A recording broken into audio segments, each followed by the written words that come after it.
Welcome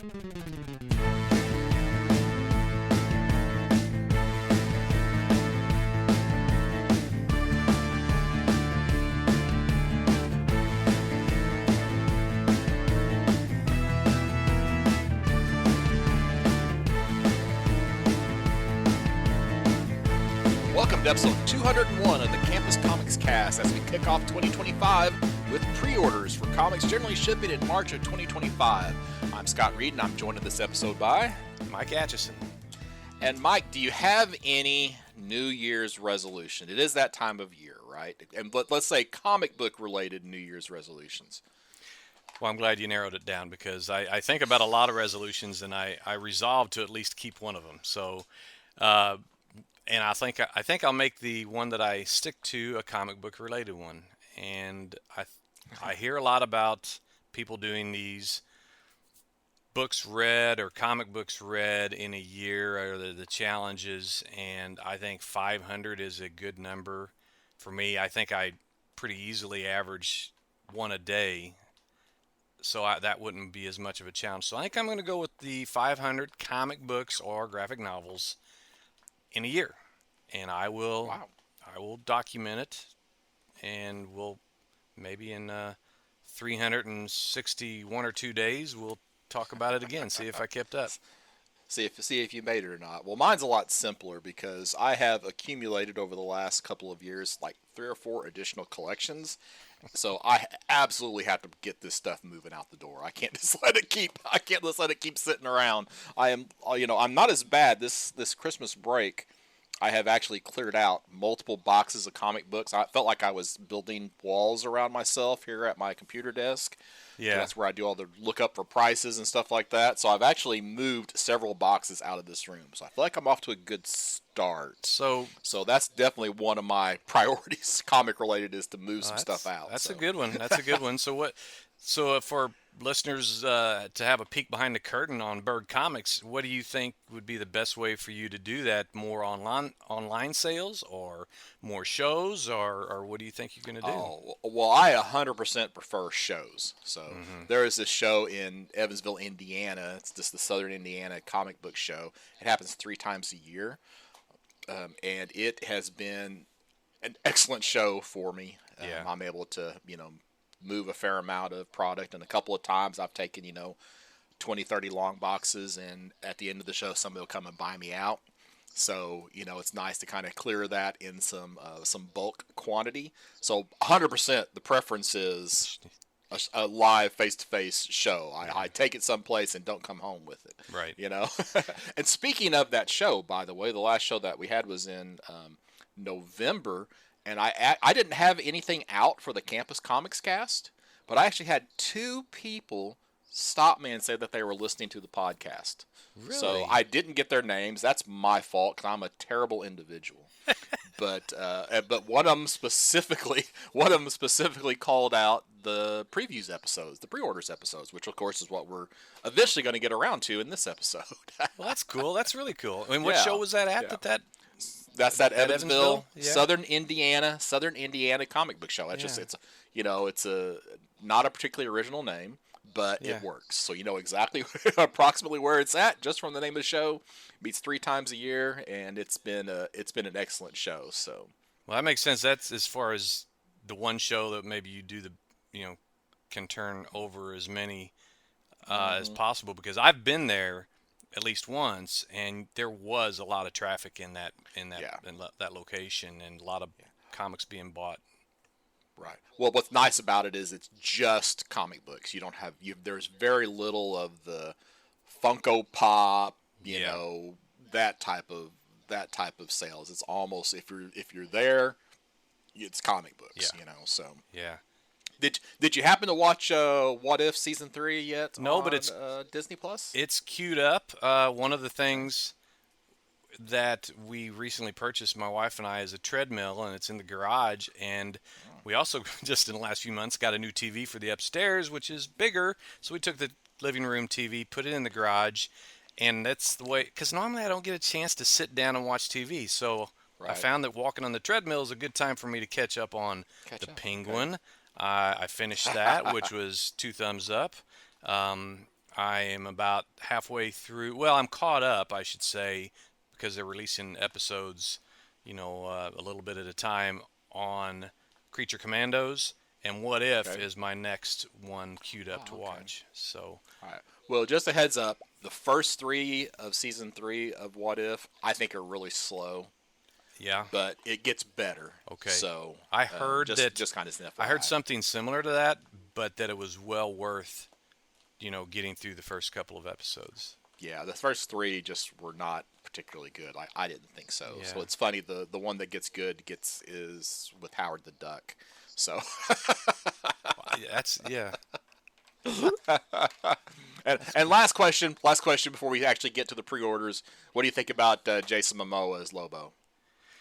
Well, like we talked a few minutes ago, I was first I knew that there was at some point he had said he was interested in a role like that.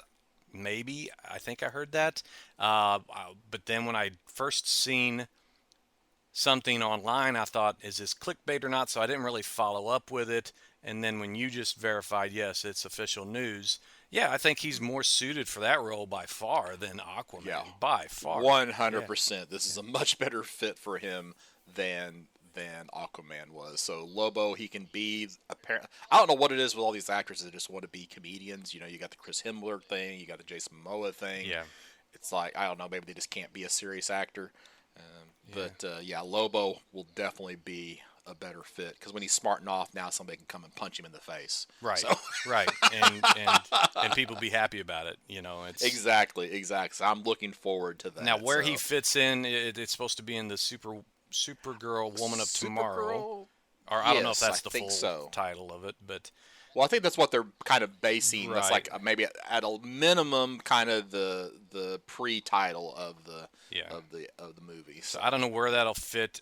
My only concern is I don't want any of that crudeness or flippancy or flipness, whatever the right word is, to carry over to Kara Zor-El. She's now that Yeah. book that King wrote. I thought was good. I really enjoyed it. It was one of the best books I've read. But there's a lot of people that were like, That's not my Supergirl," and I kind of get that. But then again, the My Supergirl to me can get pretty stale. So I enjoyed. She was basically acting like someone, a young woman that just turned 21, and was able to Right. drink. Okay. But So yeah, I hope that turns out well. yeah, I hope so as well. So, but I guess we got a little bit of time before we find out. So, all right, next phase catalog. You ready? By gosh, I am. Let me. Okay. Well, guess what? I do not have anything in the next phase catalog until DC. So it is all you until page 56. Oh my goodness. Well, I won't take me long to talk about my first thing. It's an AWA, and that's at the very top. If my computer will agree with me here, on page 21, we have a book called Redemption, and lately I've kind of been interested in Western stories. I read something. Well, what was that book? The Ain't No Grave. That was sort of a Ain't no grave. supernatural Western, and if it's done well, I think a Western is one of my favorite genres of movies or books. So this is by Krista Faust and illustrated by Mike Diodato, which on the right book, Diodato's fantastic. So it's a trade paperback. It's a volume 1 collection of, I guess, something maybe I passed up on before on individual issues. So on page 21 from AWA, you have Redemption. It was like a post-apocalyptic type Western. Yeah. When I say Western, you got the long coat, the hat, and the two guns. They don't look guns. like revolvers. They look like some souped-up weapon. But maybe it looks more like Hex than Jonah Hex. Yeah, there you go. Before DC, you said, right? So Yeah, before DC. So you got till page 56. So you got some time here. Of course, there's not a lot there because they have a lot of preview art for these first few publishers. Yeah. Well, the next one's in CEX, and I mentioned this because I mentioned the first issue, The First Hmm. Americans.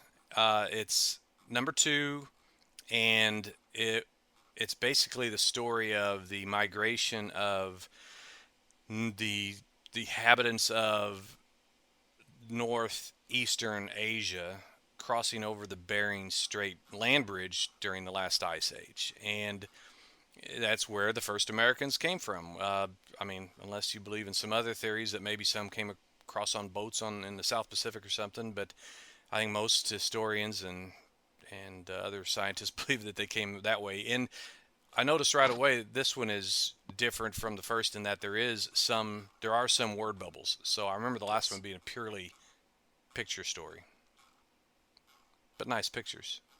Yeah.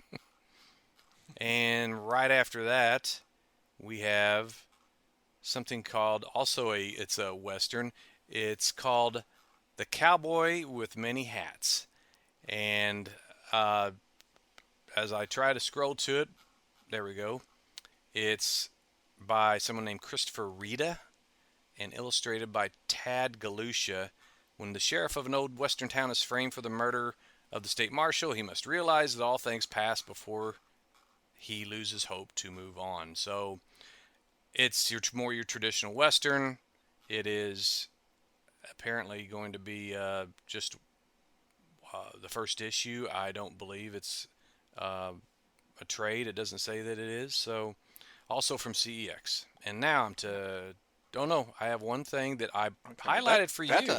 What's that? Oh, okay. Well, that cowboy with many hats. The page count on that is only 16 pages. Did you see that? Oh, that you know what? Didn't we have a book from CEX that we talked about a couple times before, where it was more of a science fiction one, and it was only 16 pages, Hmm. but it's $3.99, so Yeah. a little Yeah. So that's expensive per page. Yeah, yeah. That's I want to, and it does. I assume it's an ongoing series. yeah, And that's it's 16 pages. It can't be a one shot. yeah, I would hope not anyway. yeah. But yeah, And heck, if it's 16 pages, you get 25%. One, two, three, four, five. They got five pages in the oh my in gosh, the next phase yeah, catalog. So yeah. maybe that's a typo. Maybe I don't know, but then again, Who maybe knows? I remember those inserts in the old DC Comics were Hmm. those previews were 16 pages. Yeah. So I don't know. So in Clover Press, I have something that I thought maybe would catch your eye called Hmm. Game Masters: The Comic Book History of Role-Playing Games. Now, I've only played a role-playing game a couple of times and definitely felt it was at work when I was living out in Utah during lunch. And I got lured in, and I felt like I was behind the curve quite a bit. But anyway, I just wondered if that was something that you would like reading something from that talks about the history of it. Yeah. No. Not even a little. I saw Really? this and I was like, no. I feel like if I'm gonna read a history book, I'm probably not gonna read it in a comic book form anyway. Sure. So Yeah. yeah, Well, you just like the games. You don't like to know the history about them. there you go. All That's right. right. And I'm more of a and now I'm more of a board game person than a role playing Oh, person. So okay. Okay. yeah, yep. Well, I'm on to DC, so I'm ready when you are. Okay. All right. Well, I'm 56 is my first thing. So if you want to talk about 55, I'll let you. Yeah, I've been doing all the talking, so please talk all right. about. I'm not going to talk So about 55 because that's just it's reprinting other stuff we already read. So all right, so page 56, we got Batman 158, and Hush is back. Not only do we have the return of Hush, but we have the team up of Jeff Loeb and Jim Lee, who did the original Hush storyline. And I wonder how long this is going to be. If it's going to be, because like the first Hush series was like what, 12? Was it like even like a 12-issue run? It oh, went it was for pretty a long. Yeah. little bit, yeah. And I mean, I want to see this, but I am concerned that Jim Lee is going to stay anywhere close to being on time. I hope he has most of this done because even Yeah. if he were down to like two or three left, there's a real good chance that it would get delayed. Um, And that's but I that's not a good thing in an ongoing. It's one thing to be No. a series, a mini series, but oof, Yeah. yeah. Yeah. I really enjoyed the first Hush. I I mean, as a matter of fact, I haven't read it since it came out in what 2002 or something. But I'd like to maybe go back and read it before I started on this. I remember at the time though being totally fooled as to who Hush was, as were a lot of people. So I don't know at Okay. what point during that story they revealed who he was, but yeah, I'm with Well, you there. I'm probably going to give it a try. yeah. Well, before I read Hush the first time, I thought Hush was just Bruce Wayne in another identity. Oh, yeah. I don't remember who I thought Yeah. he was. Oh, I Yeah. think wasn't the speculation that he was Jason Todd. They were in. Yeah, I've read it, and it's been a while. It's not as long as you've read it, so I should remember better, but I don't. So I don't remember a whole lot about it. I think they purposely were leading people because Jason Todd had not been resurrected yet when this came out, and they were probably it was a big red herring, and they caught me hook, line, and sinker. Ah, okay. So, but they don't tell us how many. They don't tell us how many issues this team up is going to go for. I'm going to guess 6 is what they're going to shoot for. I don't think they're going to go. I don't. I can't imagine they're going to go 12 issues with this team. Hmm. Just because they're. I just don't see it staying anywhere near on time.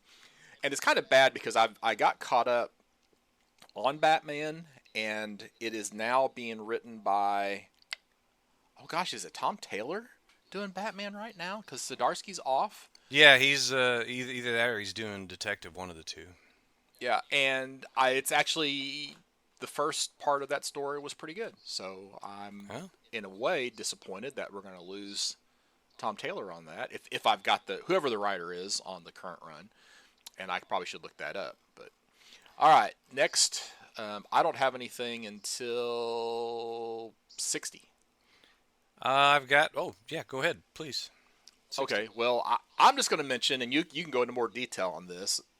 DC's leaning into the absolutes because we have absolute Green Lantern, we have absolute Martian Manhunter, we have absolute Flash. So we're adding 3 more absolutes to the line, which I still just equate to the Ultimate line Yep.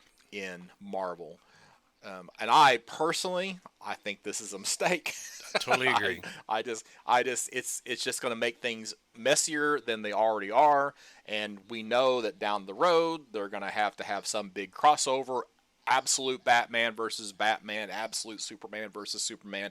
We know it's coming, right? It's Yeah. just, and I'm just dreading. I'm dreading those stories. Yeah, it's just again one of those instances where DC is basically vomiting up all these ideas all at once instead of a more normal progress or slow roll of.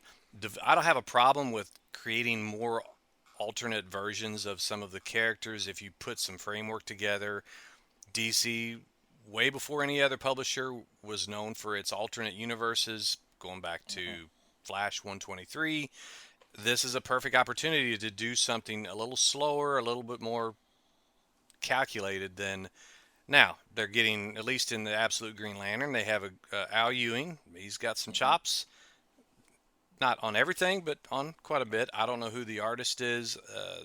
If it's the art is by John Oy Lindsay, and if the interior art's anything like the cover, I think it looks pretty good. But I have no idea who. I wonder if this is a version of the Far Sector Green Lantern, Hmm. and because it's a African American female, and Hmm. yeah, I don't know. I mean, I'm going to try out the first one. What I won't try out is the Martian Manhunter. Absolute. As much as I love the character, but I don't like I don't like this art. I It's very abstract looking on the cover. Right. I don't know who this Dennis Camp is, the writer. Hmm. I think I did see him later on in the book on something in Marvel or something independent or something. But now the Flash is by Lemire, so I might try that. And I Right. probably would get the variant cover. Oh no, I won't. It's a 1 in 25 No, yeah, that'd be a little pricey. because it's like an homage. But Yeah, Nick Robles is doing the art and cover, and Jeff Lemire doing it right. So I might try out Green Lantern and Flash, but otherwise, I just think this is a kind of gimmicky, and they're not thinking things Hmm. through and flash in the pan and all the other Yep. things. Yeah, I just don't think I just think it's a bad idea. And especially if they could keep it where it's its own thing, and the two shall never meet. Mm-hmm. But there's no way that will ever happen. There is No, going to be some type of mashup at some point there'll in the be future. the next Yep, crisis. It'll be the crisis on Earth. exactly. Absolute. Yep. I'm at 64. I just want a quick mention on 63 is the Peacemaker presents. Not that I'm going to get this, but it's just the first time I've seen, and maybe I've missed something, but the first time I've seen the Vigilante, the Adrian Chase Vigilante, in comics since the 80s. Hmm. I know he was on the Peacemaker TV show, but Yeah. it's the Vigilante Eagly double feature number one. It just reeks of James Gunn humor, whether you like it or not. Um, Right. but you know, I don't think I'm going to even try it. But I just wanted to mention it. It clearly leans into the HBO Max or the Max Mm-hmm. series. It's that version of these characters. Yep. Now there was a Vigilante limited series. I thought it's been in the 2000s. It was like Southland or something like that. Yeah, they did resurrect that character. Mhm. But I don't remember if it was. I don't think it was Adrian Chase. I think it Yeah, was. But I have it. I have it. I thought I have it in my to read pile, but I have never gotten around to it. yeah. I do remember seeing that now. Oh, this has art by Mitch Gerads. So Hmm. or Gerards. I once knew how to pronounce that. I don't remember now. But sometimes I'm like, it's so frustrating. They put some of the best creators on something I think is going to be a crap book, and then you're like torn. But Hmm. that's what they're Yeah. trying to Oh do. yeah. Well, for me, this is an auto skip because it's based off of the Max series, and it's Right. just like a tie-in to a. It's Yeah. like how many of those movie tie-ins do you buy? Right. Very few. Right. So it's a tie-in. I'm not interested in that. So 64, we have a new Secret Six, written by Nicole Maines, art and cover by Steven Segovia. Now, didn't the last incarnation of the Secret Six, wasn't that the Gail Simone Secret Well, Six? yeah, I think it was Gail Simone. It was really good. I mean, it was. Hmm. There were two or three iterations of it. I don't know if she was on all of them, but most of them. And One of the more recent, one of yeah, it was the like in the last iterations. yeah, Yeah. as recent. It was like late 2000s, I'd say. Well, I Yeah. think it was late going up until New 52, right? And Yeah, then yeah, with New 52, they killed it and basically went the Suicide Squad route yeah. instead of the Secret Six route. So Secret Six is getting a chance to shine again. So, and it looks like they have. Is that the Chinese Superman? No, they've No. got. Oh, okay. Well, they've got Dreamer, which is uh, she played a significant Oh, role it is John Kent. in Okay. John Kent. Yes, Hmm. yes, and Okay. his boyfriend Jay Nakamura. Now I don't know that Jay has powers, but that's the way they kind of present him on the cover. Hmm. Um, yeah, and then you got some other familiar ones like Deadshot, of course, and Yeah, is that and Catman Catman? in the Oh yeah, back. he's like the Yeah. linchpin of Secret Six. They really made back in the day. They made a zero character into a 10, and they've also got Black Alice for your magic. Yeah. So it might be worth a look. Yeah, I don't know Nicole Maines. I don't know anything No. else off the top of my head that she's written. So we'll see. So anyway, new Secret Six book, Yeah, and believe it or not, I'm done with DC. There just wasn't a whole lot new in DC for me anyway. So yeah. Well, I marked down Justice League Unlimited number 5, and I can't remember why. Um, what but page is it on? it's on page 68 of the main 68. catalog. Okay. Uh, just a continuation. Maybe it was just a reminder to me to order it. To order it, yeah. Keep Yeah, ordering, keep yeah. ordering. They're bringing in, a new Legion of Doom. It looks like so. Yeah.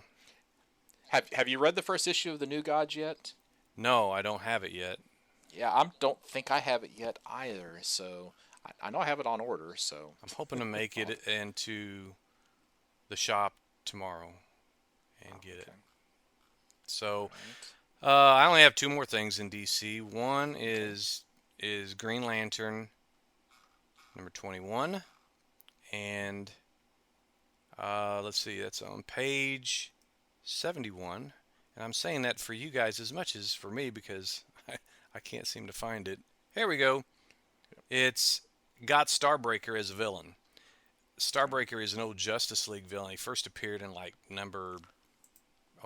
Justice League of America number 96 or so. Really cool Neil Adams cover, and yeah, I've been getting Green Lantern anyway, so I'm just excited for this one because it's got Starbreaker in it. Yeah, I should give a shout out there to Mark Spears because he has a variant cover on that book. Of course, yeah, he does. He was the guest at my show back in 2023.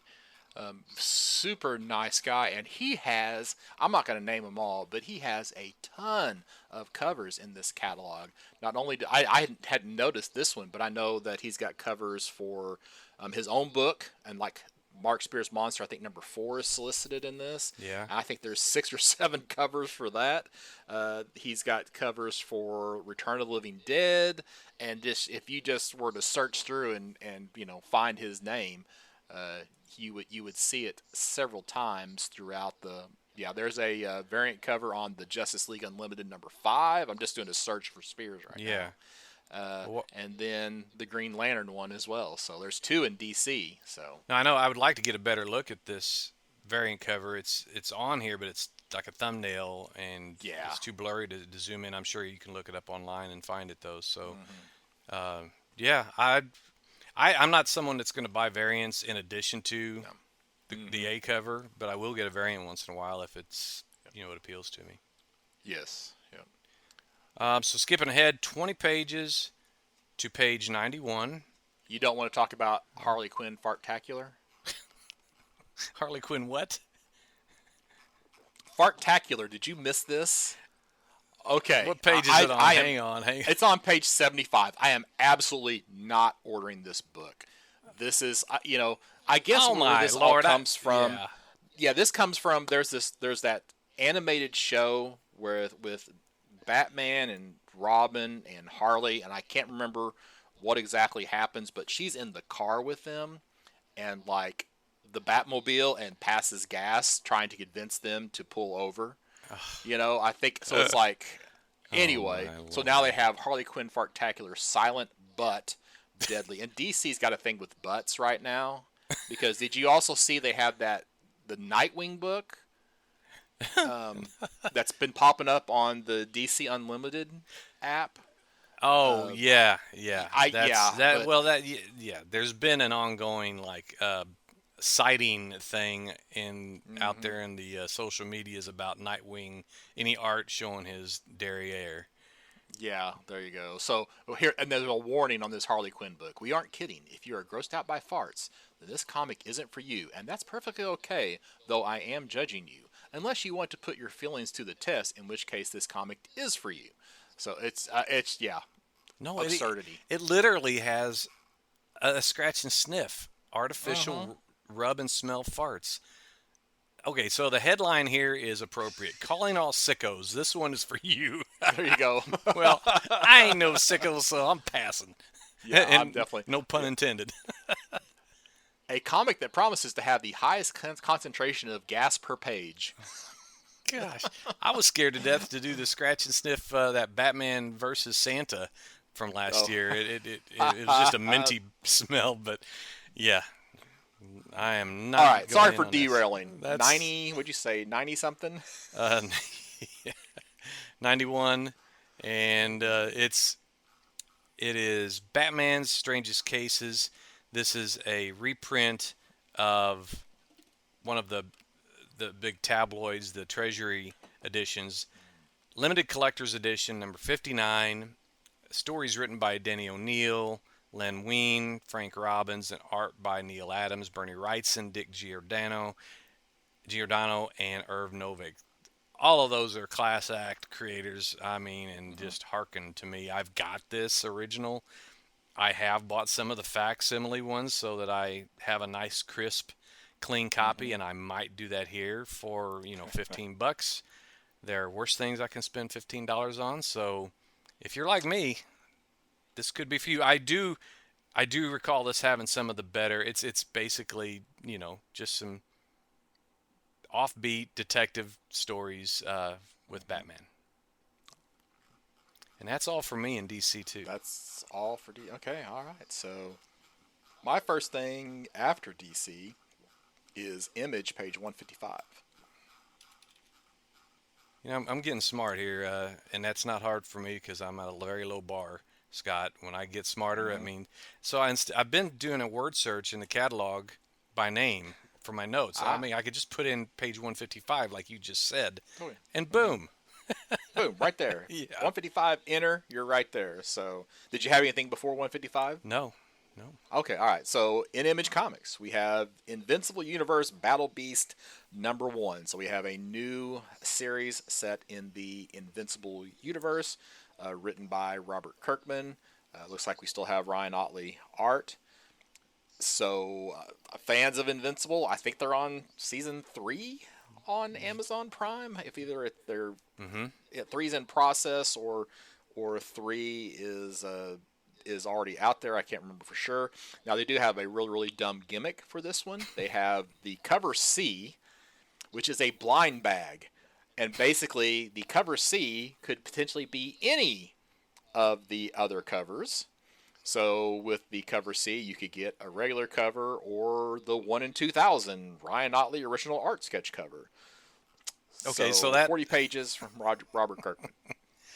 That sounds to me like the gimmick that we just bought a new car a few weeks ago, and they had a little raffle or a wheel that you would spin. Or no, it was like a bingo. Draw the the piece of paper out. It was a chance at winning like $5,000, but only one of the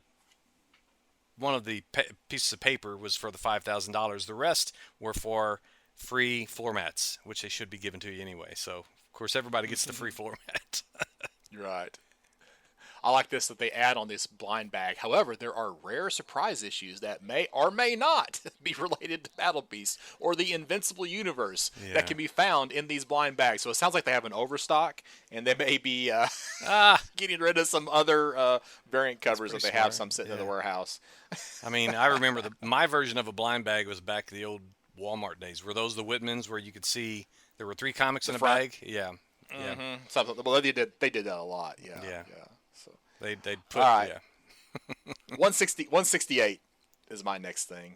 I probably should talk about 161 if you're not gone to. I got something on 160. It turns out. Okay. Well, go ahead. Let's see here. Let my Adventure Man Family Tree #1. Apparently, there's more 160s in my word search than what I expected. Well, you can go into the page number up at the top, and you can type in the page number and press enter instead of doing a word search for 160. No. You can go to the page number. I didn't know you could do that. Holy cow. Okay, yeah, Adventure Man, Family Tree #1. You didn't want it. You didn't have this one, did you? Marked? I did not. Okay. No. See, I marked this one because, as usual, the Dotson team of Terry and Rachel, their art always catches my eye, and then I see that the story's by Matt Fraction, so I think you have an advantage with all of those folks on as creators. But it's basically the Connell family, and I guess they are. This isn't the first time we've seen Adventure Man. It's the first time I've really even paid attention, but it's at least the 3rd series. Okay. So there was just the base Adventure Man series, and then apparently I missed this one. There's Adventure Man Ghost Lights, and now at a minimum, this is the 3rd. Could be more, but then we had Adventure Man Family Tree. So okay. Well, anyway, it's miniseries premiere, only a 3-issue one. I might give it a try because I've never read any Adventure Man. Didn't even know about it. So, and Dotson art is. I know it's one thing to have them on the cover, but to have interiors too, it makes it Yeah. well worth it. So, wow, it's like this is a good day for me, Scott. I can just type in the page number and not do a word search. Holy moly! Hooray! Okay, all right. Page 161. This is also from Image. After I just spent the time complaining about all the crossovers and crises, maybe this is the book that I need to be reading. We have Assorted Crisis Events #1. Yep. This is by Dennis Camp, which that's the Yeah. writer that you mentioned earlier. Art and cover by Eric Zawowski. Anyway, the basic premise is you have a universe where all of the past and present crisis events, like you have people just like showing up in this current universe, and people are having to deal with. They actually have alerts, like the weather alerts that you get confirmed. A atypical temporal phenomenon in your area, threat level moderate. It's just like it's happening all around them all of the time. So Yeah. it's like all these crises events are just going on. So it's and then you have this crazy guy who is on the cover and then featured here in the pages. So Yeah. I don't know. I didn't actually put this down on my list initially, but I don't know. Maybe it would go into the absurdity of all the crisis events. The art you looks know? good on the Yeah. subsequent pages. I Hmm. What it reminds me of is whatever issue of Crisis on Infinite Earths when all the timelines were sort of mingling together. That allowed them Hmm. to keep up copyright on Yeah. certain obscure characters. You had enemy Ace flying around, and you got the Legion of Superheroes, and you got Yeah. Cavemen, and you got all this Anthro, whatever. So it reminds me enough of that I think I will pick this up. It's 48 pages for $5. So hey, that's a good value. Yeah. I guess is it an ongoing or is it a one It shot? says Does series it say premiere, so series yeah, premiere? yeah. Okay. All right. So then I have 168 is my next thing. We are in tune. The last three or All four right. we are doing. We're Well, I'll let you take this one, Mike. well, 168 is Universal Monsters, The Mummy #1 of 4, and I recently finished the Frankenstein series that's in this series of series and really, really, really liked it. It was a new take, not too far. It didn't stray too far from the premise of the Frankenstein story, but it was different enough that it was a different perspective, I guess you'd say. So I don't want to spoil it by telling you what that perspective is, but anyway, so I'm encouraged by that to get the Mummy, and I don't know Faith Hicks. I do know Lee Lowridge. In fact, I have Lee as in one of the books I'm going to mention as the writer, but he's the artist, he or she, I guess. I don't even know if it's a guy or gal, but yeah, I think I've been pretty happy so far with these, and I'm going to continue. Yeah, and the preview pages look pretty good. Yeah, it's out of all the Universal monsters. I mean, everybody talks about what's your favorite monster. I don't know. I always kind of Hmm. liked the idea of the Mummy. It's kind Hmm. of based in some history going back to, you know, ancient Egypt and things like that. So Is this the third or the fourth one? Is this the third one? 'Cause I know they've done the creature and Frankenstein, and then now the mummy. So this is the third one. yeah, I don't think they've done Dracula or the Okay. Wolfman. Okay. So, but I don't know off exactly. So Yeah, those are ones I think I want to read, and I'll just probably just. I think some of the trades are out now. At least one of the trades is out. I have the creature So trade. Yeah, in fact, it was okay. recommended by one of the shops I was at recently for Ah, the okay. roadshow. So Page 173, we're taking everyone down with us. So this is from Matthew Rosenberg, art by Stefano Landini. It is basically the premise is you have a 13-year-old girl. Her father is a mad scientist. He gets killed by some type of super spy. So now she has to choose. Does she could have a normal life or does she take over for her father? And of course, I think we all know that it would be pretty boring if she decides to lead a normal life. So she's going to take over for her father and become the mad scientist. So, And again, we have another contestant for the longest title award. yeah. So now, didn't this creative team, what did they work on before that was, it also had a long title. What's the furthest place from here, right? Here, yeah. Mm-hmm. Okay. Yeah, I didn't have that down, but I did see it. I do have something, I don't have anything until 192, so. Okay, well, 179, you have You'll Do Bad Things. This is, let's see, story by Tyler Boss, art by Adriano Turtolici. What's the premise here? So, it's basically kind of a mesh of true crimes, serial killer, podcast. So basically, and an author who writes things that actually come to pass. So it feels like a mashup of those concepts into one. So I don't know, really just kind of a crime serial killer type of a book. Yeah, if you want to mix all your genres together, There you pick this go. up. I don't know I've heard of Tyler Boss, but I haven't heard of that artist. Yeah. Okay. And then I'm not till 203. Okay, at 192. Actually, I just marked that down because I'm going to get it. It's Geiger, number 12. So never mind. Okay. That's all right. So you're at 203. Okay, I'm at 203. I'm right after that. So go ahead. Okay, so 203. We don't mention Savage Dragon a whole lot here. It's been around for a while. We're up to issues 276 and 277. It looks like we are getting the start of the next generation of dragons because it started with the original Savage Dragon, and then we had the Savage Dragon son, and now it looks like we're moving into two additional characters. So you have Amy Dragon and Jackson Dragon. So 276 is going to focus in on Amy Dragon. And then 277 is going to focus in on Jackson Dragon taking center stage in each of those books. So maybe they're like tryout books to see who's going to be the next Savage Dragon when the current Savage Dragon comes to his end, whatever that may be. Well, we're in sync again because I did have number 277 earmarked, and you can probably guess why. So. It's probably the spotlight cover. Yeah, the homage to Batman number 9, where Batman and Robin got the spotlight on them against a wall, and it's definitely an homage to that. So I'm getting it for that, and I'll put it right next to my original Batman number 9. Oh no, maybe I don't have that. Maybe there's a facsimile that'll come out. You need something there, right? Yeah, I'm definitely getting it though.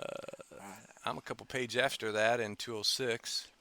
Okay, go ahead. I don't have anything until I'm done with Image. So I just wanted to mention Standstill. It's not often that either one of us mention something that's not a first issue, but this is number 8 of 8. It's by the aforementioned Lee Lowridge as in this case, the writer.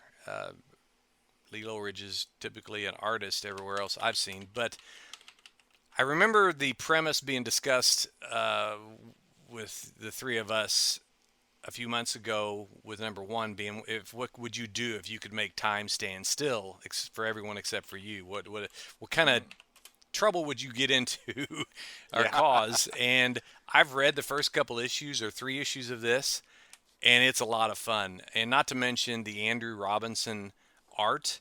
Now, this particular issue has art by Alex Regal and Andrew Robinson, so I don't know if they're splitting the duties or what, but it's, the main character he's not necessarily a good guy or a bad guy.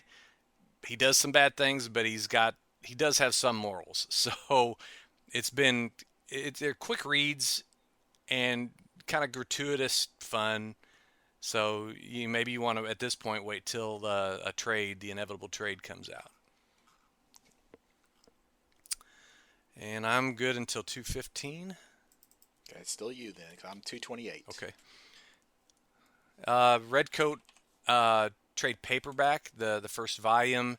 I know I've mentioned before that I've enjoyed this the most out of all of the Ghost Machine books. This collects the first, five or so, issues 1 through 7, with some of the material from that Geiger 80-page giant.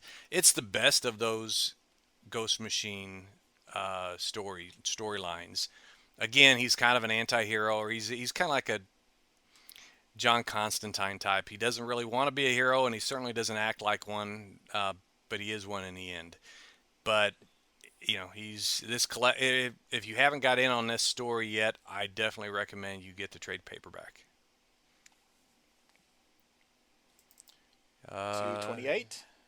Man, I got all kinds of stuff here. 221. Okay, all right, that's fine. No, that's okay. good. Lady Mechanica. Again, I mentioned before. I don't know how many times I go, oh my gosh, I never heard of this character. I never. And Scott's like,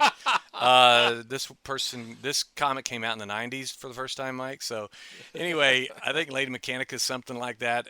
Joe Benitez used to be, I think, was self-published or something, and now his stories in Lady Mechanica get published in Image.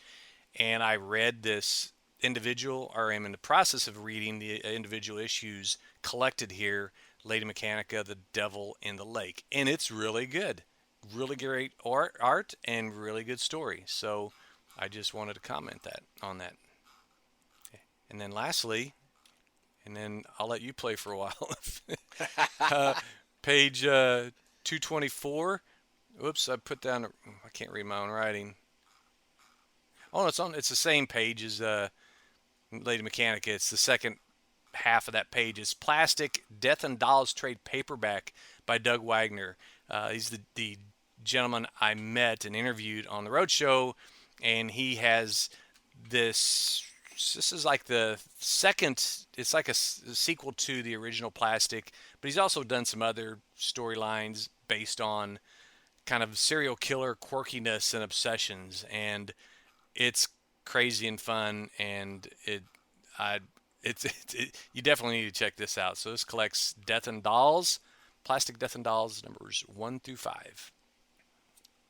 Page 228. I'm in IPI Comics. You have the final issue from Sherlock Holmes, The Dark Detective. I did read the first issue of that series. We'll probably talk about it on an upcoming what we've been reading. Yeah. It was if you are a fan of Sherlock Holmes, I think you will enjoy this series. If you're not a fan of Sherlock Holmes, probably skip it. But at the end of the first issue, there's also even some prose that feels very much, if you've ever read any of the original Sherlock Holmes stories, it really feels like that. They're not as lengthy, obviously, as the Sherlock Holmes stories are, but it kind of ties into some of the past there. So it's again, only big time Sherlock Holmes fans need apply. I like Sherlock Holmes. I'm not a huge Sherlock Holmes fan, so it's still good. So yeah, it's the cover is almost photorealistic, if not a photo itself. It's painted. The interior art does not look like the cover. Okay. I'm on 258. Okay, I'm on 230. I got to tell you, Mad Cave Studios, or is it Studios? Yeah, Mad Cave Studios gets the award this year for the publisher that has expanded the most, I think. They have a lot of books that they're publishing now, and this one that caught my eyes called Dark Pyramid. It's the first of 5 issues by Paul Tobin and P.J. Holden.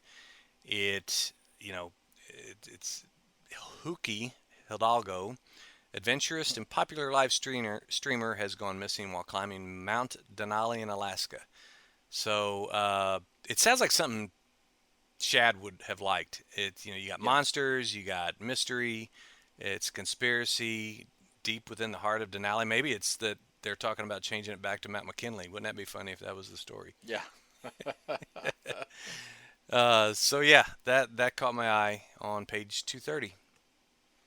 Yeah, I saw that as well. For some reason, I did not write it down. I don't think the art grabbed me particularly well. I think the story was interesting, but the art Yeah. was not super. Didn't feel like it was super good. So It, I kind of chose to not go with it. But I may give that a second look when I actually put in my order. it's funny you mention that because that I wrote it down and then I scrolled farther and seen the art and I was like, that kind of takes me back a little bit. Yeah, it's not bad, but it's not mind blowing either. So Yeah. 234? I'm 258. Oh, So that's right. Crush Depth, another Mad Cave inaugural issue, a 5-issue series. I'm ironically telling you all why I won't buy this because it's basically about a woman trapped on a submarine, and the claustrophobic nature of that is I just can't hardly even look at the images they have here. It looks like really good art, but no thank you. yeah. And yeah, that's it for Mad Cave for me. I'm right there with you. Well, you might as well, since there's one more number one from Mad Oh, Cave, we might as well talk about it. okay. Far down below, Yeah, go ahead. it's 5 issue series. It's basically set in 1983. You have a couple of kids who go back to one of the kids' old abandoned family home, which is supposed to now be a haunted house, and I guess it's about what they discover. Yeah, definitely got a. It's like when you look at the cover, first thing I think of is between Stranger Things Things. and Paper Girls. There you go. You Yeah. know, so Because the other two Mad Cave number ones were mentioned, we might as well just round them out. So, yeah, absolutely. did you guys think before 258? No, I do not. All right, so we have from Oni Press, Out of Alcatraz number one, and I probably would have skipped mentioning this issue until you see that it is written by Christopher Cantwell. So this is basically a prison break style comic book, 5 issues. A couple of guys are managed to make it out of Alcatraz, set in 1962, and I guess it's an unsolved mystery. Mike, I'm sure you probably know a lot more about this than what I do. So, Well, I had this marked as well. I mean, Christopher Cantwell, yes, but also because I just have an interest in prison-related stuff, and I'm pretty sure that the convicts that escaped or that are in this story are actually the names of the real ones that escaped. And there's always this, they escaped from Alcatraz, the island that I've actually visited and really cool to tour that old prison. But there's always this happened in 1962, I believe, but there's always been these conspiracies that one or more of them actually did get off the island and were alive in current day. Of course, that's just this. It's just fodder for some of those cable TV stories. True crime podcasts. Yeah, but this is kind of along that line. But I think it would be kind of fun to read because it's got a nexus or based on a historical event. So yeah, it's from Oni, right? Yep. Yeah, Oni Press. Yeah. Five issues. So again, not a 5 issues. huge investment, but and first issue's 48 pages again. There you go. And I'm done with the Next Phase catalog. So do you have anything? What else you have in Next Phase? Let's see. Okay, so on 268, I have Kill Them All, and that is by Kyle Starks. It's a hardcover. You've probably talked about the individual comics before. Yes. Yeah. Yeah, so this is being collected now into a hardcover, 164 pages for $25. You may want to wait until it's in softcover, but we like to point out when Kyle Starks has anything or any new format coming out. And soon to be a major motion picture. Oh. Yeah. Oh, let me earmark got the big. Yeah. It's got the big blurb there. Oh, by the way, this has been collected before. So. Oh. Just as an FYI. They're redoing it because of the fact that it's been. I optioned. see. Yeah, well. Because I have one or two copies of this, I think. So. My last thing in Oni is I know you have this earmarked as well. Sesame Street, Gomer lends a hand. a hardcover, and I got a brand new grandson, only a month old, and yes, I'm starting to buy books now, not just for my granddaughters, but for my grandson that won't be able to read for years. We'll Right. start a little collection for him. Probably better Sesame Street for him than Money Shot. Yeah. You might get in trouble there. Yes. Yes. Oh my goodness. Yeah. Uh, I got on 272. I got something as well. Oh, okay. It's along those lines. This is for one of probably my younger daughter, granddaughter that's 6, Disney Fairies, and it's just apparently this is the third volume of these. But this is 4 stories that talk about all the different fairies, like Pixie, Tinkerbell, or not Pixie, but yeah, It's all Tinkerbell stuff. It looks like, yeah. Yeah. Anyway, uh, The Fairies from Pixie Hollow. I don't need to know the content. I just know that this is something one of my grandkids I just read would the like. first few sentences. There you go. My last thing before Marvel is on 293. What was yours? I'm done. I'm done Okay. with this one. So, yeah. And this is a shout out to Shad. This is from I don't even know what the publisher is, but it's Def Leppard's. Oh, it's from Vault. Def Leppard's Hysteria, and it's an OGN that presumably tells the story of Def Leppard. Well, here we go. If you look at the solicit, it's got featuring never before heard music from Dark Side. Hysteria tells the story of the world's most dangerous guitar. So it's maybe a fictionalized version here. 192 pages for $25. I think it's interesting that the writer's name is Phil Collins Yeah. as opposed to Phil Collins? Yeah. Wow. I hadn't picked up on that, but yeah.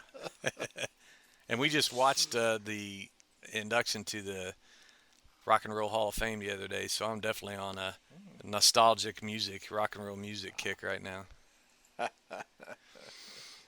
That's it for me. Okay, all right. I thought I had opened up my Marvel catalog, but apparently I opened up Next Phase twice. So let me get into my Marvel catalog. I've got so many tabs open, I don't. Yeah. I only have a few things from Marvel.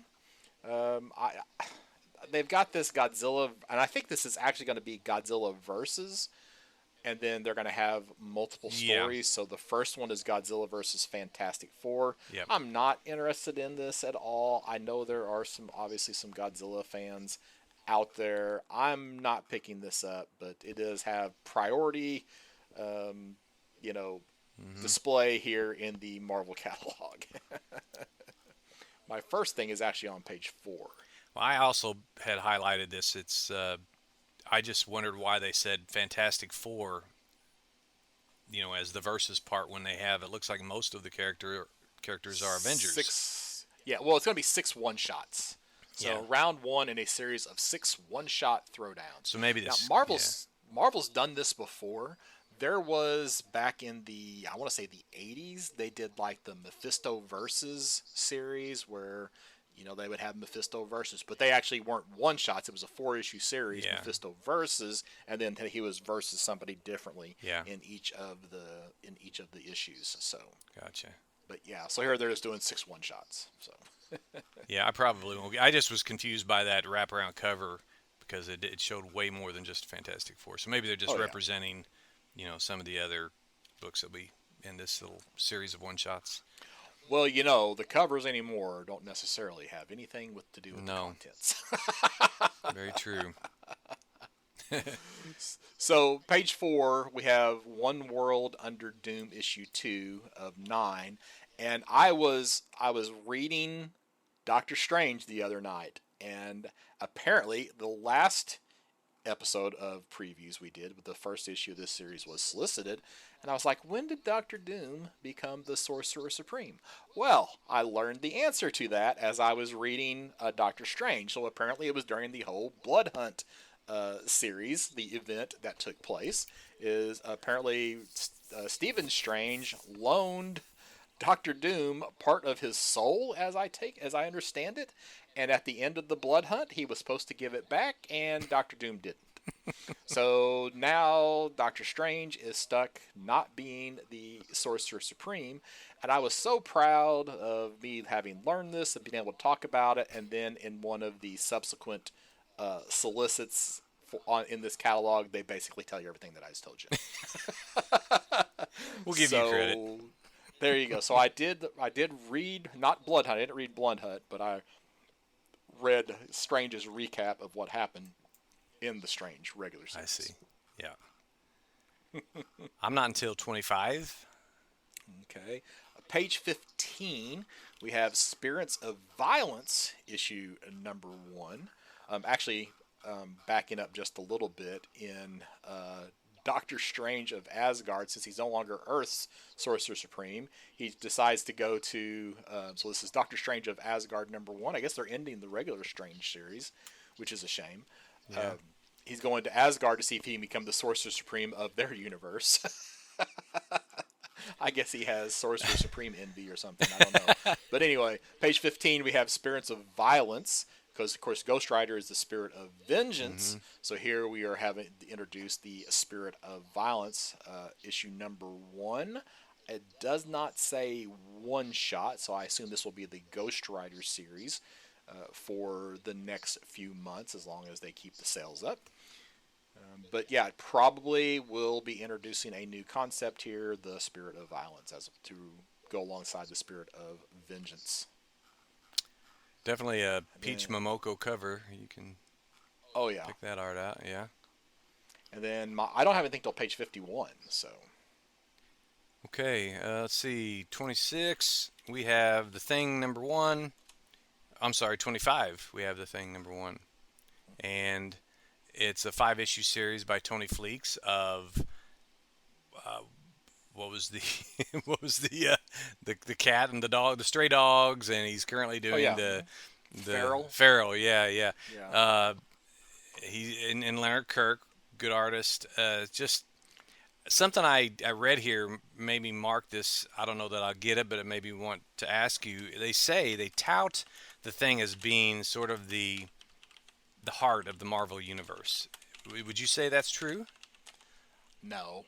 Yeah. Not with Captain America. No, I agree. I would say no. Yeah. He's the heart of the Fantastic Four. Sure. But I wouldn't call him the heart of the Marvel universe. No. Well, they don't list the editor here, but if I can get the name of the editor, I'll see if we can't send a strongly worded letter to the editor about this. I'm like, come on. Think about this. Yeah, I'll say in a universe where you have Captain America, right? I do have the next.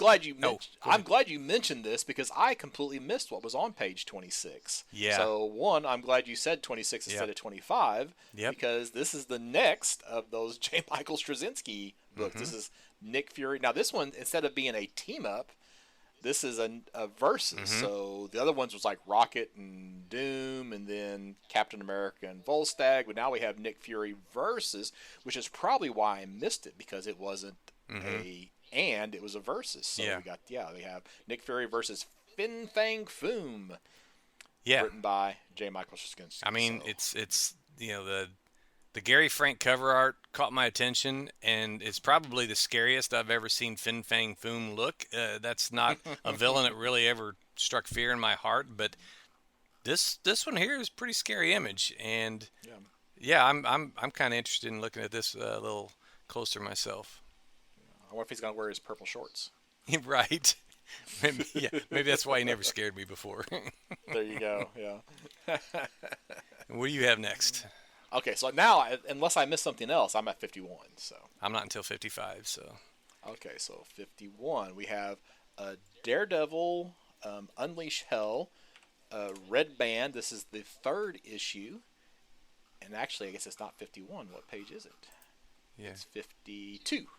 Okay. So there was a villain that was introduced in. Oh gosh, I'm blanking on the writer at the moment.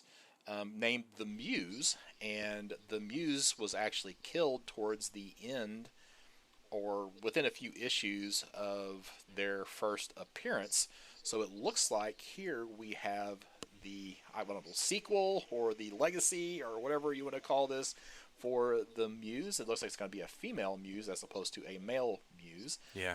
But they basically are a serial killer who turns the people that they kill into artwork, being introduced here in this Daredevil Red Band, which is going to feature Elektra, not Matt Murdock, as a Daredevil. So that one definitely caught my eye for that reason. The Muse was a very interesting character. There's also rumors of the Muse showing up in Born Again, the Disney series. Mm-hmm. So something to keep an eye on for sure. Now, I would imagine the Disney series would not have the same explicit content that the Red Band label books would. Well, would they introduced the parental ratings into Disney Plus. Oh, did they? So that's how you can have Deadpool on Disney Plus. Well, now. Of course, yeah. I forgot about Yes. Deadpool. Yeah, yeah, he breaks the mold for that. So yeah. Yes, exactly. So I see. they've brought in some different content into Disney Plus, since they can again hide things from younger eyes. Yeah. Well, this Muse looks, the visual is pretty striking. Looks like an appropriate villain for this kind of rating.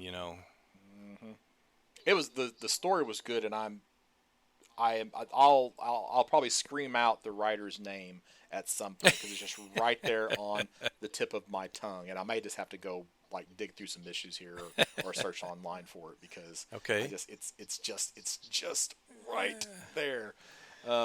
Page 55. You got anything for 55? No, go ahead. I did have that, but you go ahead. Oh, okay. Well, you've got to let me talk about Yes, this. I will. So, all right, because I do not normally talk about facsimiles. But we have Marvel Fanfare number 15. Now, I am not encouraging anybody to order this facsimile. You can typically find this book for $1 or $2 in the cheap bins at your favorite comic book shop.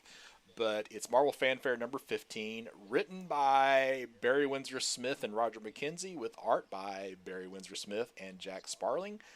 And it is a April Fool's story gone wrong, is all I'm going to say. You have to actually read it to get the full impact of it.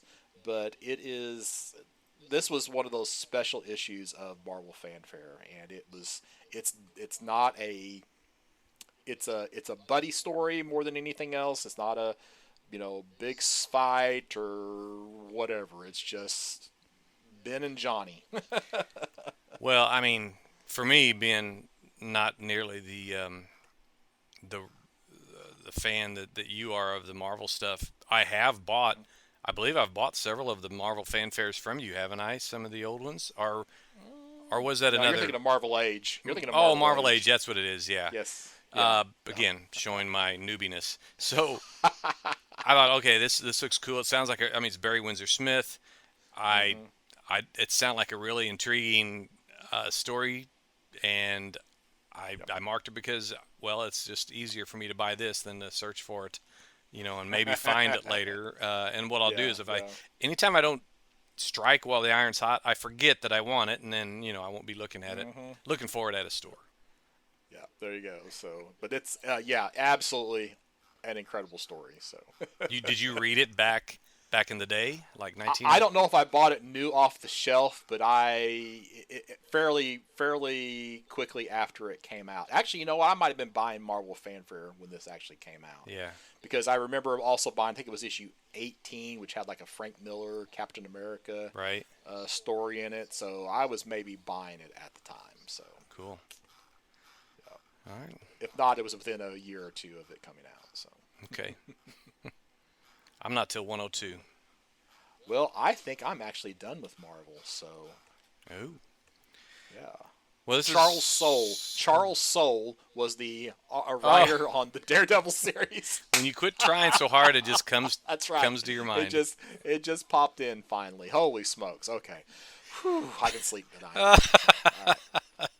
Well, I'm glad for you. Yeah. Yeah, you'd be like calling me at 11 o'clock at night. Mike, it's Charles Soule. Charles Soule.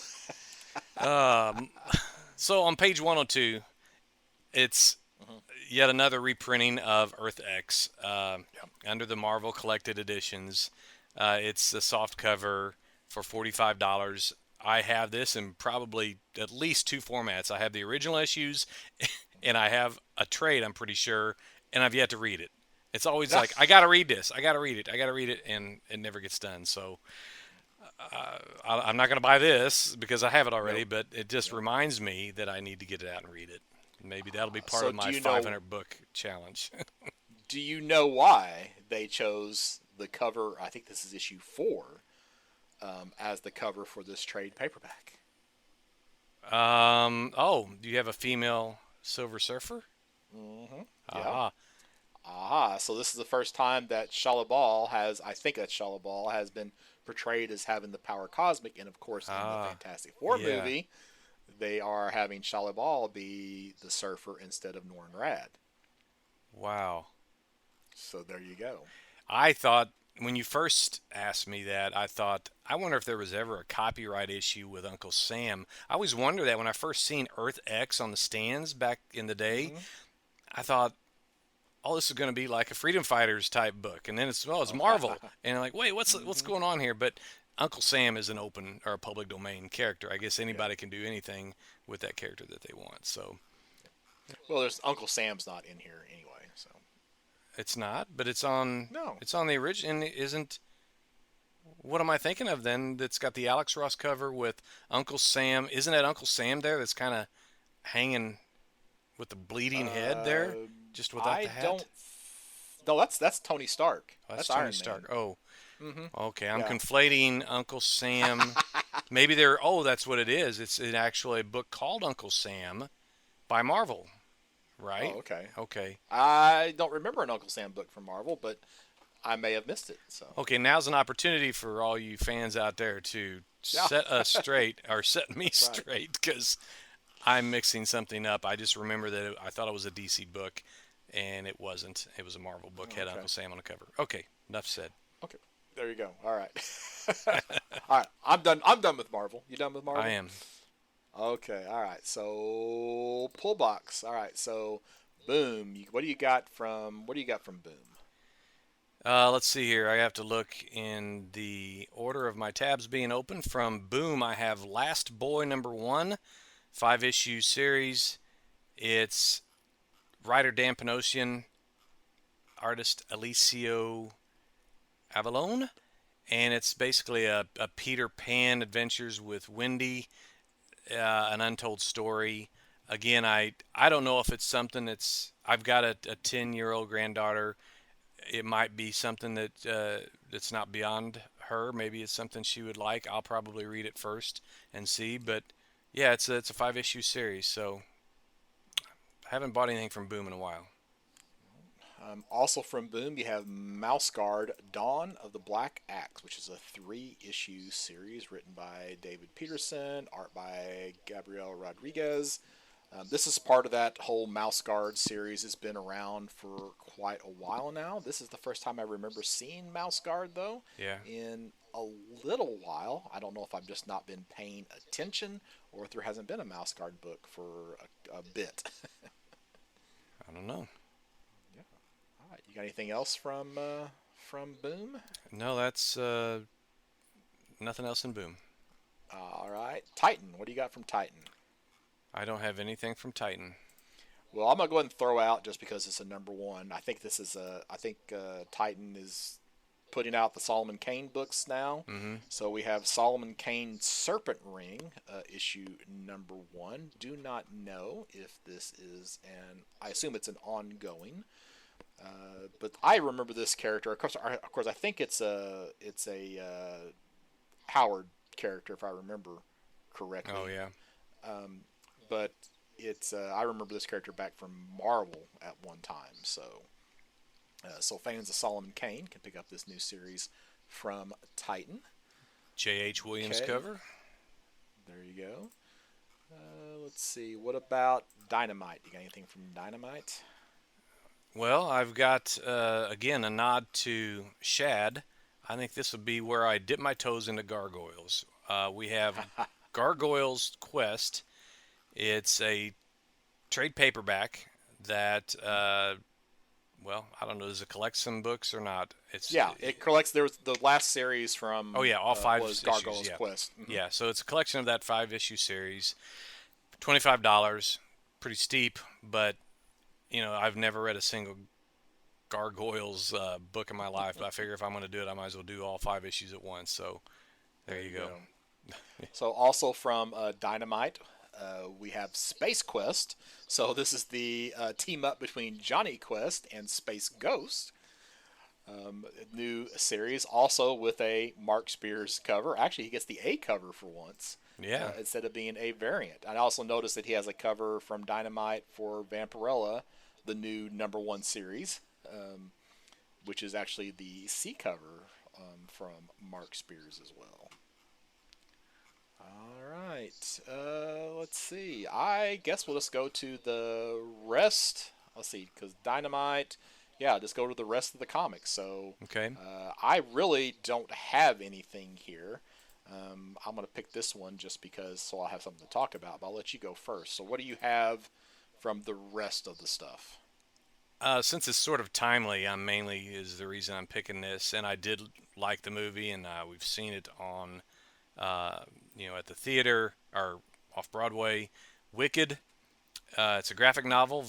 2 volumes are going to be out, but this is just the first volume, and it tells this. Basically, it's a graphic novel adaptation of the story of Wicked. It's by Gregory Maguire. That's who the author was of the book, and it's adapted and illustrated by Scott Hampton. So, it's a pretty big news right now in the theaters, and it's kind of like Dune. It's the first half of it came out in they're coming out in 2 separate movies, which is kind of like, oh, I wish they wouldn't do that, but it'd be too long otherwise. So, Wicked. Okay, from Distillery, excuse me, you have Defiant #1. This is written by Chuck Austin, art by Patrick O'Leaf. Basically a sci-fi story. Now, you just mentioned Dune, so they say it's for fans of Dune, Firefly, and Andor. So they're just trying to pull into all the sci-fi that's out there. Yeah. Firefly, though, being a little silly at times, with Dune and Andor being a little bit more serious, so I don't know what they're trying to say there by putting Firefly with Dune and Andor. But I'm reading Life from Distillery. I said if that didn't keep me, I was done. The first issue was not bad. I haven't made it to the second issue yet. So, I don't know. I'm going to maybe try to read at least the finished Life before I have to put in my order for this month and see if I want to give Defiant a shot or not. I wasn't even sure if Distillery was still around. Oh. Maybe vowels got too expensive for them because they still don't spell it with any vowels unless you count Y. Just like on, Wheel of Fortune. Based on the quantity of email that I get from Distillery, they are definitely still around. So. Okay. All right. Well, you have to let me know about that. Well, actually, you have to let me know about Life as well, because if it meets your expectations in the long run. Yeah. Well, we've talked about the first issue. It's that flip book. Yes. Where the 2 stories are supposed to converge at some point, and they just converge at the first issue. So it's just like, why? What was the point? It's just like, Yeah. But the story wasn't bad. So okay.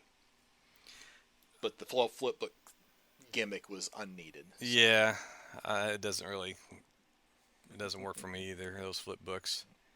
I'm on my last. This is my last thing, unless I just start making stuff up randomly. Okay, well, I have one more, so we're good then. Okay. Well, if you've seen this in the catalog, you would know that I was going to pick this especially for what the subject matter is. It's back issue number 159, the 40th anniversary of Crisis on Infinite. Well, if you read the solicit here, ETHs, but it's Earths. They forgot their R. And it's a no-brainer for any, as the term goes, any Crisis kid or any big fan of the Crisis on Infinite Earths, which there are many of us out there, I think, for good reason. So it doesn't appear to be an oversized book. It's still the $10.95 cover price. So yeah, this will be a must-buy for me. All right, so my last thing is from Keen Spot, and it's really just so I can, pat myself on the back. So in one of our investment picks, I'm pretty sure I have to go back and double check this, but I picked as an investment pick Mark Spears Monsters #1. So they're up to issue 4. Well, if you were to hop over to eBay and start looking for raw copies of Mark Spears Monsters #1, those are now selling for around $140 a pop. What? So yeah. Wow. So if you happen to have picked up an issue #1 of Mark Spears Monsters #1, Yeah. be sure you keep that baby in pretty good shape, because you can flip that if you are of the flipping type. Now is the time, because that book is hot, hot, hot.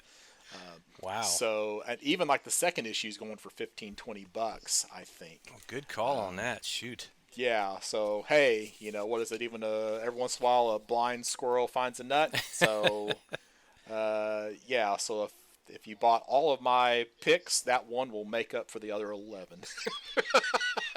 Well, and give you a little leftover money. you still have a better average than I do. Yeah, there you go. All right, now we do have some of the gems of the month. So we'll just do a real quick thumbs up, thumbs down on these. Okay, so from Image, and then we've talked about some of these. So actually, we think we talked about most of them, over half of them anyway. Mm-hmm. From Image, we have Invincible Universe Battle Beast #1. Even though I mentioned it, I'm going thumbs down. I'm not ordering that book. That's thumbs up for me. Yep. Thumbs up. Oh, okay. All right. Then also from Image, we have We're Taking Everyone Down With Us. I'm probably going to order this, so I'm going to go ahead and give this one a thumbs up.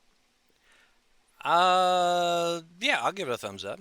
Sure. Okay. I think that was the serial killer one, or the mad scientist one, if I remember correctly. Yeah, right. Yeah. All right, we talked about both of these from Boom.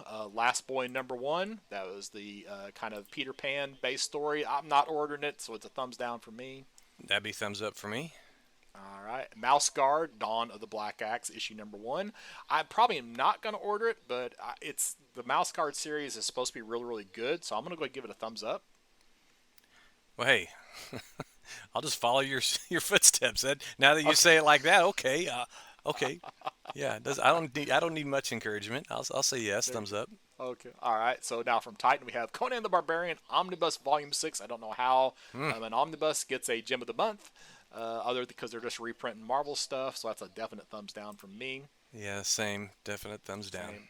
And then also from Titan, Solomon Kane, Serpent Ring #1. Even though I did mention this, I'm not particularly interested in this character, so it's going to be a thumbs down from me. Same, thumbs down. All right. And then we got 3 gems of the month from Dynamite. We have Space Quest #1. I got a buddy who's probably going to want me to order this for him, but I'm not ordering it for myself, so that's a thumbs down. I read the first few issues of Space Quest, or Space Ghost, and at least the first issue of Johnny Quest. So yeah, I think I'm going to go ahead and see what this little crossover, how it works out. Okay. Then we have Thundercats Lost, a new Thundercats series. I never was a Thundercats fan, so that's a thumbs down for me. Yeah, thumbs down as well. And Vampirella #1, despite the Mark Spears cover, I'm probably not going to be ordering that. I own more Vampirella right now than I ever have in my entire life because of a collection that I bought recently. So I'm trying to get rid of Vampirella, not add more Vampirella to my collection. So that's a definite thumbs down. Yeah, thumbs down for me as well. All right, Mike. So what are you looking forward to out of this? I hope I'm not. I guess there's no rule that we set that we can't both have the same thing. But I'm picking Batman #158 is what I'm looking forward to the most, with the new Hush storyline. Well, this one's tough for me because I actually think I'm going to pick the book that I missed the first time through. Just again, it's that whole Nick Fury versus Fin Fang Foom. That's that J. Michael Straczynski Brave and the Bold series. I'm anxious to read the first one. I hope they just get me 75% of what those JMS Brave and the Bold stories were. Yeah. And I'll be happy. Yeah. So yeah, I'm gonna just stick. That's been my pick, what I've been looking for pick for the last 3 months, and that'll be for the next 2, as long as the first one doesn't bomb. So that's what I'm going with. All right, you got an investment pick, Mike? I sort of did 2 of them, but I don't think it's just I'm never on the mark. The first, because I don't know when, if there were previous. I picked Battle Beast at first, and then you mentioned, Well, this character's appeared in a lot of those Invincible things. So, but maybe it's the first time that Battle Beast has had his own title. So we'll just go with that. Okay, all right, yeah. I would discourage you from ordering that for financial gain. I don't think that's going to happen. Okay. Mine's a stretch too. You could we could pick any of these, indie books that you just hope that it gets solicited, or picked up for an option for a movie or series. But with all of the gender swapping, we even talked about that with Silver Surfer in the Fantastic Four movie. I'm going to go with this Return to the Muse, Daredevil Unleash Hell, Red Band 3 of 5, just because that was that character has a little bit of a cult following, and then just to get a new version of that character could prove to be interesting. I'm going to buy a couple extra just to stick back in a box, and okay. I'll either be out $6 or they'll turn into the next Mark Spears monsters. No, they won't go that far, but maybe they'll be worth more than cover price at some point in the future. So, all right. Well, this is why Mike. You know what we got coming up in our next episode? Yeah, absolutely. We have our first 5. Our routine of looking at the first 5 appearances of a character, and we sort of rotate DC, Marvel, and Independent. Well, it's Independent's turn, and we're going to cover the first 5 appearances of the Daredevil. No, not that Daredevil. Next year is the 85th anniversary of the original Daredevil from Silver Street Comics. So that's back in 1940 that they first came out, and we're going to cover, by our best reckoning, Silver Street Comics issues 6 through 10.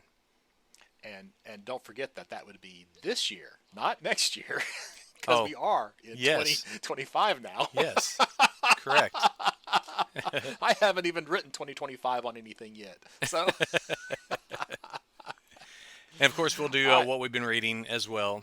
So, all right. So, you got anything to talk about? What's coming up on the roadshow? Well, soon we're going to have. I always say soon. I probably talked about this last episode that we recorded, but there'll be a book that's written by a British creator, and it's set in England, and it's I'll just say that it's a mixture between The Sopranos and I'm trying to think of an ice cream story, maybe The Ice Cream Man. I don't know. It's so we'll be covering that, and I don't like to give. I'll just wait till you have to be surprised about where I bought this, but I will say it was in Great Britain as well. Okay, all right. And if somebody wanted to reach out to you besides podcasts at bergcomics.com, how would they do that? I've got an email address at mike@comicshoproadshow.com. We've got our Campus Comics Cast Facebook page if you want to just drop in quick comments there. You can also catch me on Blue Sky under Mike's Comic Shop Roadshow. And I'm Scott Reed. You can find me at bergcomics.com, BURG comics.com, which will have links to my social media page and eBay store. And back soon with episode 202.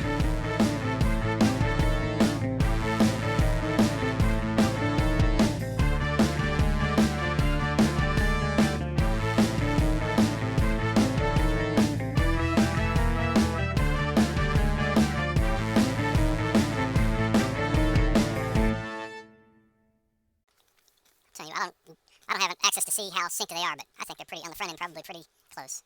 I barely have to move them, like half a second at the most. So you just kind of take the different tracks on Audacity and line them up? Yep. And as long as they're at the same record speed. I wondered how you were able to do that to erase my throat clearing last time without shortening my recording. There's a silent, you can go in and select an area and just silence it. Yeah. Oh, that's cool. Yeah, so that way you can get rid of that. Now, after I listened to the very beginning, and you had a second throat clear, but it wasn't as obnoxious as the other one. That one was like, it was so obnoxious. It was so embarrassing. At the very end of the episode, I had it in as a stinger.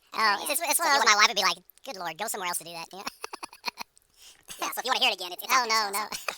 You can put it as a stinger, yeah. It is. It's at the very end. Gotcha, okay. Oh, no. The bad one is? Mm-hmm. Oh, God, I gotta listen to that. It's the very last thing. Oh, my Lord.